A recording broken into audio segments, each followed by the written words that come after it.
Saya mengakui bahwa saya merasa takut. Ia mungkin akan berkata, "Tidak," dan menolak untuk menerima Islam. Atau saya cemas, jika ia mengucapkan syahadat dan masuk ke dalam Islam, kemudian Allah menyembuhkan penyakitnya, pulang ke rumah dan berubah menjadi lebih sombong tentang Islam. Bagi saya itu lebih mengerikan.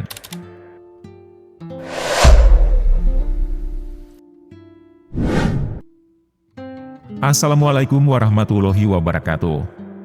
Sahabat kalbu yang Allah cintai. Kisah kali ini menceritakan seorang anak yang berusaha membimbing ayahnya bersyahadat di saat-saat akhir ajalnya. Abdurrahim adalah seorang dai yang terkenal di negeri Ratu Elizabeth, Inggris. Ia telah berhijrah ke Islam lebih dari 2 dekade yang lalu. Abdurrahim Green senantiasa teringat sabda Nabi Muhammad. Semoga wajahnya digosok dengan debu, dipermalukan, jika seseorang, yang salah satu orang tuanya mencapai usia tua, dan dia tidak masuk surga, karena tidak melayani orang tuanya. Juga dalam hadis, seorang pria datang kepada Nabi, untuk berpartisipasi bergabung dengan perang. Orang itu berkata kepada Nabi, "Saya meninggalkan ibu saya menangis." Dan Nabi berkata kepadanya, "Kembalilah dan jangan tinggalkan dia, sampai Anda meninggalkan dia dengan tertawa."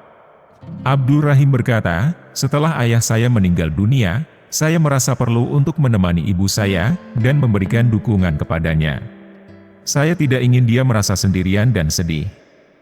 Saya percaya, bahwa Allah Subhanahu wa Ta'ala telah memberikan kita tugas, untuk menyebarkan ajaran Islam kepada seluruh umat manusia, tetapi tanpa paksaan atau kekerasan.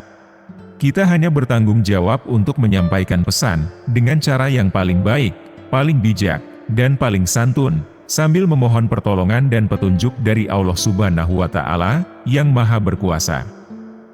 Saya ingin menceritakan kepada Anda tentang kisah ayah saya, yang sangat mengagumkan dan mengharukan bagi saya, yaitu bagaimana ia mendapatkan hidayah dan beriman kepada Allah Subhanahu wa Ta'ala, hanya 10 hari sebelum ajalnya. Ayah saya bernama Gavin Green. Ia adalah seorang pebisnis, yang pernah menjabat sebagai Direktur Barclays Bank, di ibu kota Mesir, Kairo. Saya tidak pernah menyangka, bahwa ayah saya akan mengucapkan syahadat. Ayah saya adalah seorang yang hebat, memiliki kepribadian yang luar biasa, dan tidak ada seorang pun yang berani mengatakan, bahwa dia adalah orang jahat. Selama 23 tahun, sejak saya memeluk Islam, saya selalu berusaha untuk mengajak ayah saya masuk Islam. Dan saya berkomitmen, untuk menunjukkan contoh yang baik kepada dia, bagaimana Islam mengubah hidup saya, bagaimana Islam mengajarkan saya, untuk berbakti kepada dia sebagai orang tua. Tapi saya pikir, ayah saya sudah terlanjur membenci Islam. Jadi saya tidak berharap banyak, bahwa ia akan mau menjadi seorang Muslim. Bagi setiap mualaf yang orang tuanya masih belum beriman, dilema selalu menghantui hati mereka. Ayah saya sudah menderita penyakit yang lama, dan ibu saya sudah merasakan, bahwa dia tidak akan bisa sembuh. Suatu hari saya pulang dari Inggris, untuk menjenguk ayah saya di rumah sakit. Saya melihat wajahnya, dan saya merasakan, bahwa dia akan tiada malam ini. Jadi, saya berpikir, ini adalah kesempatan terakhir saya untuk mengatakan sesuatu, atau saya akan menanggung penyesalan seumur hidup. Memang sebelumnya saya sudah berusaha untuk mengajak ayah saya ke jalan Islam, dengan berbagai cara. Tapi saya berpikir, kali ini adalah momen paling krusial. Saya memikirkan dengan matang, apa yang harus saya katakan. Bagaimana saya harus mengucapkannya? Apa yang paling tepat untuk mendekati hatinya? Dia sudah sangat lemah, jadi saya tidak ingin menambah beban pikirannya. Saya tidak ingin menimbulkan kemarahan atau kebencian di hatinya. Saya mengakui, bahwa saya merasa takut. Ia mungkin akan berkata, "Tidak," dan menolak untuk menerima Islam. Atau saya cemas, jika ia mengucapkan syahadat dan masuk ke dalam Islam, kemudian Allah menyembuhkan penyakitnya, pulang ke rumah dan berubah menjadi lebih sombong tentang Islam. Bagi saya itu lebih mengerikan. Ini adalah hal yang sangat berat. Setiap orang yang masuk Islam, dan orang tuanya masih belum beriman, akan merasakan dilema dan kesulitan seperti yang saya rasakan. Tetapi yang pasti, jangan pernah menganggap remeh kekuatan doa.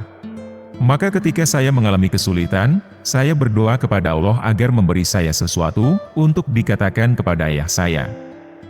Kemudian saat ia terbaring lemah di kamar rumah sakitnya, saya berkata kepadanya, "Ayah, saya punya sesuatu yang sangat penting untuk disampaikan kepada ayah, bisakah ayah mendengarkannya?"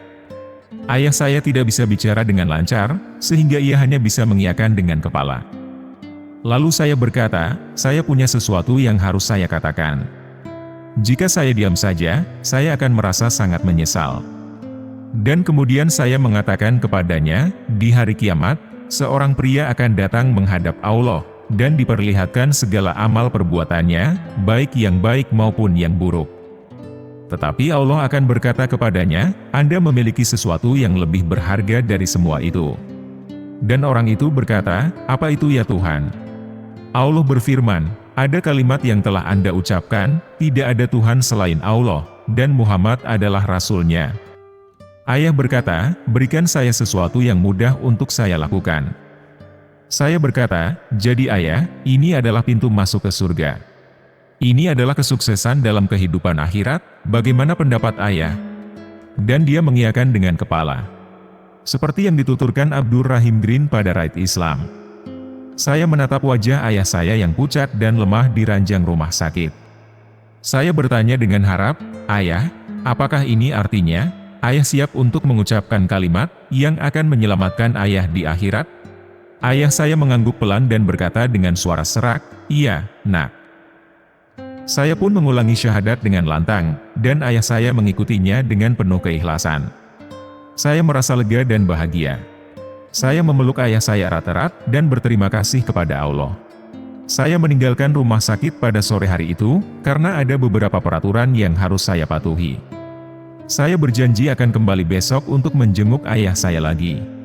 Namun, ketika saya datang keesokan harinya, ayah saya tampak bingung dan lupa. Dia tidak mengenali saya, tidak mengingat syahadat yang ia ucapkan, bahkan tidak tahu apa yang terjadi 1 jam sebelumnya. Tapi saya tidak putus asa. Saya tahu ini bukanlah akhir dari perjuangan ayah saya. Saya tetap berdoa dan berharap agar Allah memberi ayah saya hidayah dan kesembuhan. Saya masih ingat momen-momen terakhir bersama ayah saya, yang terbaring lemah di ranjang rumah sakit. 3 atau 4 hari sebelum ajal menjemputnya, ayah saya memanggil saya dengan suara parau, "Anakku, tolong saya." Saya mendekat dan menanyakan, "Ayah, ada apa? Apa yang bisa saya lakukan untuk ayah?" Dia menatap saya dengan mata nanar dan berkata, "Saya tidak tahu." Saya merasa bingung dan sedih. Saya tidak tahu bagaimana cara membantu ayah saya, yang sudah tidak berdaya. Lalu, ayah saya berkata lagi, "Anakku, beri saya sesuatu yang mudah untuk dilakukan. Sesuatu yang bisa membantu saya di akhirat." Saya pun teringat sabda Rasulullah. "Ada sesuatu yang ringan di lidah, dan berat pada timbangan." Maka, saya berkata, "Ayah, jika ayah mau, ucapkan syahadat berulang-ulang. Itu adalah kalimat yang paling mulia, dan paling berat di sisi Allah." Ayah saya pun mengangguk dan mulai mengucapkan syahadat dengan suara lirih. Saya ikut mengucapkannya bersama-sama dengan ayah saya. Saya berharap dengan mengucapkan syahadat, ayah saya akan mendapatkan ampunan dan rahmat dari Allah. Dan ayah saya menjawab, "Iya, Nak. Itulah yang paling saya inginkan." Dan kami pun bersama-sama mengucapkan syahadat, dengan penuh pengharapan dan kepasrahan. Kami mengulang-ulang kalimat yang akan menyatukan kami dengan Allah. Setelah itu, saya harus kembali ke Inggris. Saya berpamitan dengan ayah saya, dan berdoa agar Allah menjaga dan melindungi beliau. Di negeri orang, saya mendapat kabar duka. Ayah saya telah berpulang ke rahmatullah. Dan itulah kisah dari seorang anak, yang membimbing ayahnya untuk bersyahadat, di saat-saat akhir hidupnya. Semoga kita bisa mengambil hikmahnya, dan bisa meningkatkan keimanan kita. Wallahu a'lam bishawab. Terima kasih sudah menonton video ini sampai akhir. Jangan lupa like, komen, dan subscribe channel Ruang Kalbu. Wassalamualaikum warahmatullahi wabarakatuh.